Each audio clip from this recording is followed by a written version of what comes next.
More lies. To say that Riefenstahl continued making films of her devising unconnected with the rise of Nazi Germany until 1941. In 1939, after returning from a visit to Hollywood, the guest of Walt Disney, she accompanied the invading Wehrmacht into Poland as a uniformed army war correspondent with her own camera team. But there's no record of any of this material surviving the war. After Olympia, Riefenstahl made exactly one more film, Tiefland, Lowland, which she began in 1941, and after an interruption, resumed in 1944 in the Barrandov Film Studios in Nazi-occupied Prague, and finished in 1954. Like The Blue Light, Tiefland opposes lowland or valley corruption to mountain purity, and once again the protagonist, played by Riefenstahl, is a beautiful outcast. Riefenstahl prefers to give the impression that there were only 2 documentaries in a long career as a director of fiction films, but the truth is that 4 of the 6 films she directed were documentaries made for and financed by the Nazi government.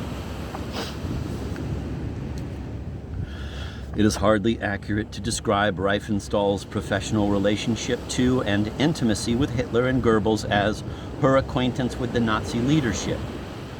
Riefenstahl was a close friend and companion of Hitler's well before 1932. She was a friend of Goebbels, too. No evidence supports Riefenstahl's persistent claim since the 1950s that Goebbels hated her, or even that he had the power to interfere with her work. Because of her unlimited personal access to Hitler, Riefenstahl was precisely the only German filmmaker who was not responsible to the film office, Reichsfilmkammer, of Goebbels' Ministry of Propaganda. Last, it is misleading to say that Riefenstahl was tried twice and acquitted twice after the war. What happened is that she was briefly arrested by the Allies in 1945, and 2 of her houses, in Berlin and Munich, were seized. Examinations and court appearances started in 1948, continuing intermittently until 1952, when she was finally denazified with the verdict, no political activity in support of the Nazi regime which would warrant punishment.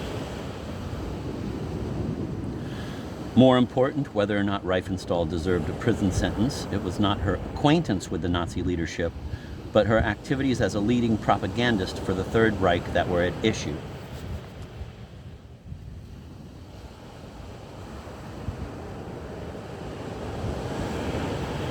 The jacket copy of The Last of the Nuba summarizes faithfully the main line of the self-vindication which Riefenstahl fabricated in the 1950s, and which is most fully spelled out in the interview she gave to Cahiers du Cinema in September 1965. There she denied that any of her work was propaganda, calling it cinema verite. Not a single scene is staged, Riefenstahl says of Triumph of the Will. Everything is genuine, and there is no tendentious commentary for the simple reason that there is no commentary at all. It is history, pure history. We are a long way from that vehement disdain for the chronicle film, mere reportage or filmed facts, as being unworthy of the event's heroic style, which is expressed in her book on the making of the film. If another source is wanted, since Riefenstahl now claims in an interview in the German magazine Film Kritik, August 1972, that she didn't write a single word of Hinter den Kulissen des Reichsparteitag films, or even read it at the time, there is an interview in the Völkischer Beobachter, August 26, 1933, about her filming of the 1933 Nuremberg rally, where she makes similar declarations.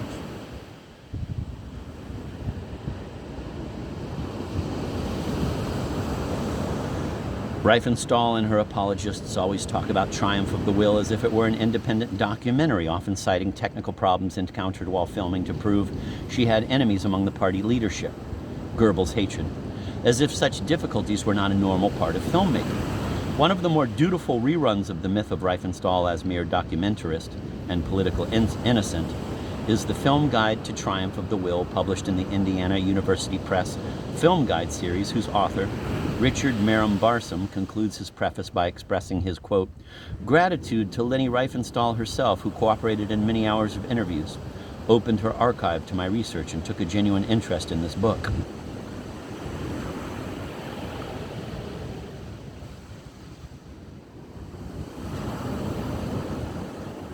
Well might she take an interest in a book whose opening chapter is, quote, Leni Riefenstahl and the Burden of Independence, end of quote, and whose theme is, quote, Riefenstahl's belief that the artist must, at all costs, remain independent of the material world. In her own life, she has achieved artistic freedom, but at a great cost, end of quote, etc.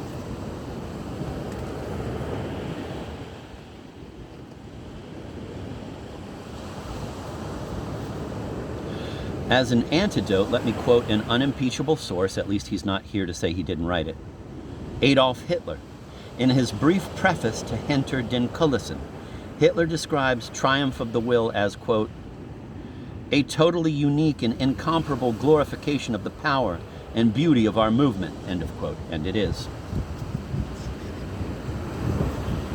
Although Triumph of the Will has no narrative voice, it does open with a written text heralding the rally as the redemptive culmination of German history. But this opening statement is the least original of the ways in which the film is tendentious. It has no commentary because it doesn't need one. For Triumph of the Will represents an already achieved and radical transformation of reality. History become theater.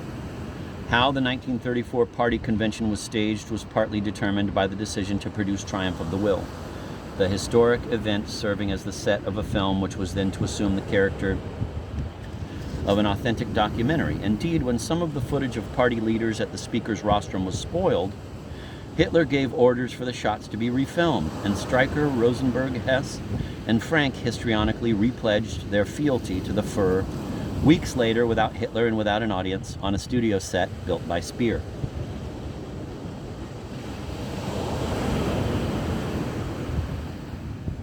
It is altogether correct that Speer, who built the gigantic site of the rally on the outskirts of Nuremberg, is listed in the credits of Triumph of the Will as architect of the film.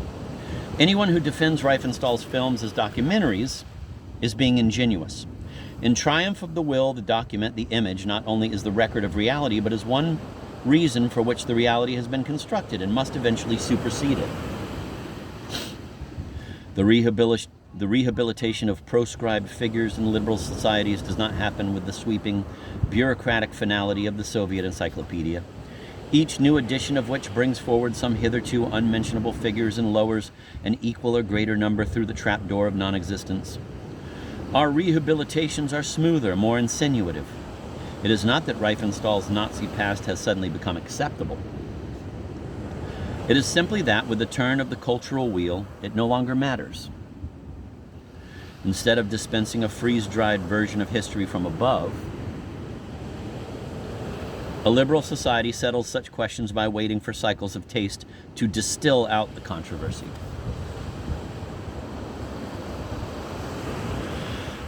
The purification of Leni Riefenstahl's reputation of its Nazi dross has been gathering momentum for some time, but it has reached some kind of climax this year, with Riefenstahl the guest of honor at a new cinephile-controlled film festival held in the summer in Colorado and the subject of a stream of respectful articles and interviews in newspapers and on TV. And now with the publication of The Last of the Nuba. Part of the impetus behind Riefenstahl's recent promotion to the status of a cultural monument surely owes to the fact that she is a woman. The 1973 New York Film Festival poster, made by a well-known artist who is also a feminist, showed a blonde, dull woman whose right breast is encircled by three names: Agnes, Leni, Shirley. That is Varda Riefenstahl Clark. Feminists would feel a pang at having to sacrifice the one woman who made films that everybody acknowledges to be first-rate. But the strongest impetus behind the change in attitude toward Riefenstahl lies in the new, ampler fortunes of the idea of the beautiful.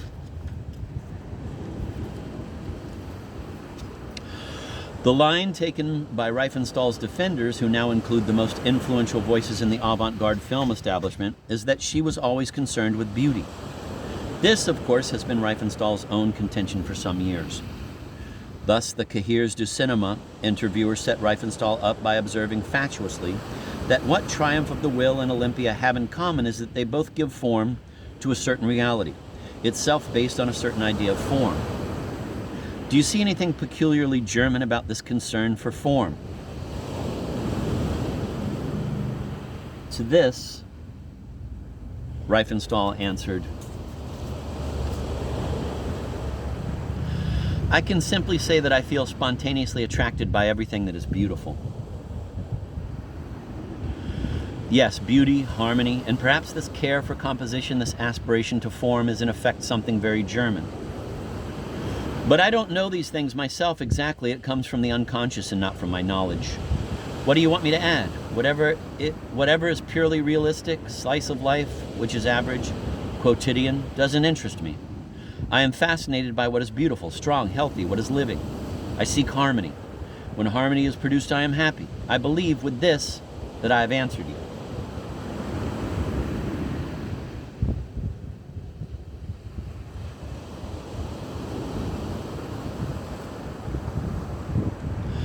That is why The Last of the Nuba is the last necessary step in Riefenstahl's rehabilitation. It is the final rewrite of the past. Or, for her partisans, the definitive confirmation that she was always a beauty freak rather than a horrid propagandist. This is how Jonas Mekas, the Village Voice, October 31st, 1974, salutes the publication of The Last of the Nuba. Riefenstahl continues her celebration, or is it a search? Of the classical beauty of the human body, the search which she began in her films. She is interested in the ideal, in the monumental. Mekas in the same paper on November 7th, 1974. And here is my own final statement on Riefenstahl's films. If you are an idealist, you'll see idealism in her films. If you are a classicist, you'll see in her films an ode to classicism. If you are a Nazi, you'll see in her films Nazism.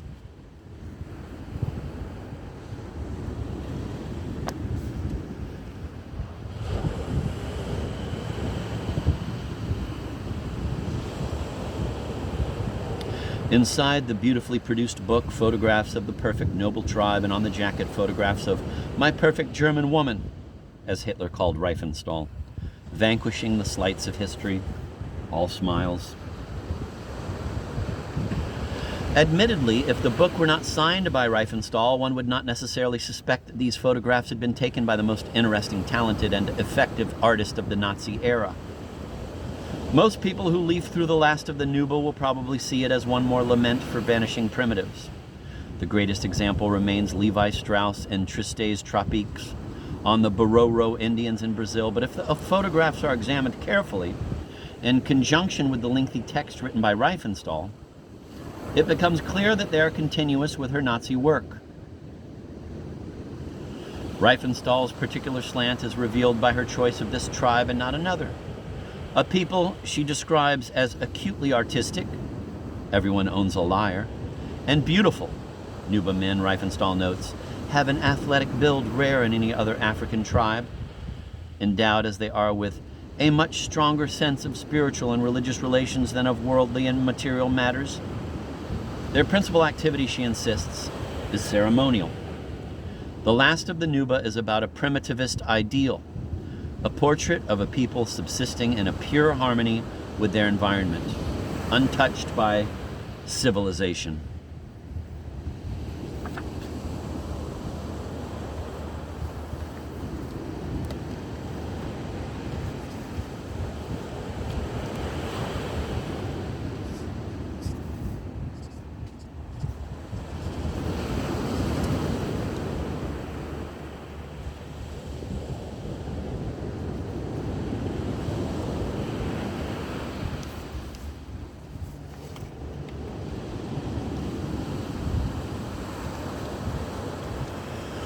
All four of Riefenstahl's commissioned Nazi films, whether about party congresses, the Wehrmacht, or athletes, celebrate the rebirth of the body and of community, mediated through the worship of an irresistible leader. They follow directly from the films of Fanck in which she starred in her own The Blue Light.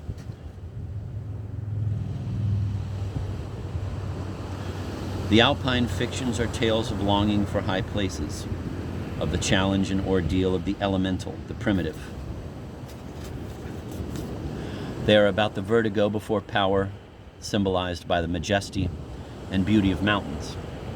The Nazi films are epics of achieved community in which everyday reality is transcended through ecstatic self-control and submission.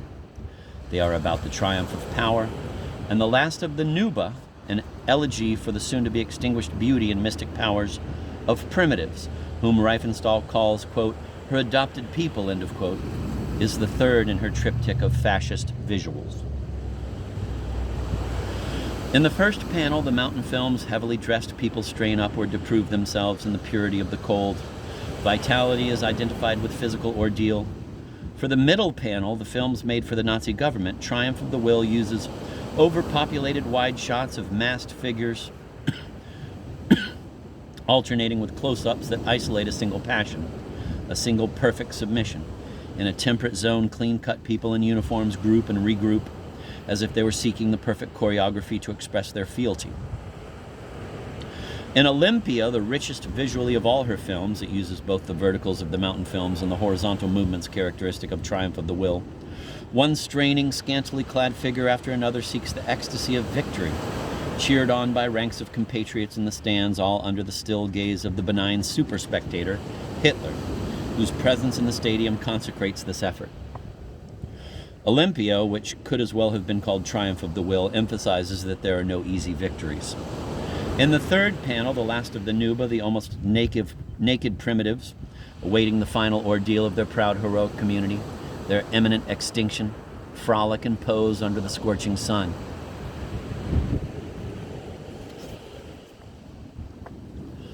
It is Gotterdammerung time. The central events in Nuba society are wrestling matches and funerals, vivid encounters of beautiful male bodies and death. The Nuba, as Riefenstahl interprets them, are a tribe of aesthetes. Like the henna-daubed Maasai and the so-called mudmen of New Guinea, the Nuba paint themselves for all important social and religious occasions, smearing on a white-gray ash which unmistakably suggests death. Riefenstahl claims to have arrived just in time, for in the few years since these photographs were taken, the glorious Nuba have been corrupted by money, jobs, clothes, and probably by war, which Riefenstahl never mentions, since what she cares about is myth, not history. The civil war that has been tearing up that part of the Sudan for a dozen years must have scattered new technology and a lot of detritus. Although the Nuba are black, not Aryan, Riefenstahl's portrait of them evokes some of the larger themes of Nazi ideology. The contrast between the clean and the impure, the incorruptible and the defiled, the physical and the mental, the joyful and the critical. A principal accusation against the Jews within Nazi Germany was that they were urban, intellectual, bearers of a destructive, corrupting, critical spirit. The book Bonfire of May 1933 was launched with Goebbels' cry, quote, "The age of extreme Jewish intellectualism has now ended, and the success of the German Revolution has again given the right of way to the German spirit," end of quote. And when Goebbels officially forbade art criticism in November 1936, it was for having, quote, "typically Jewish traits of character," end of quote. Putting the head over the heart, the individual over the community, intellect over feeling, in the transformed thematics of latter-day fascism, the Jews no longer play the role of defiler. It is civilization itself.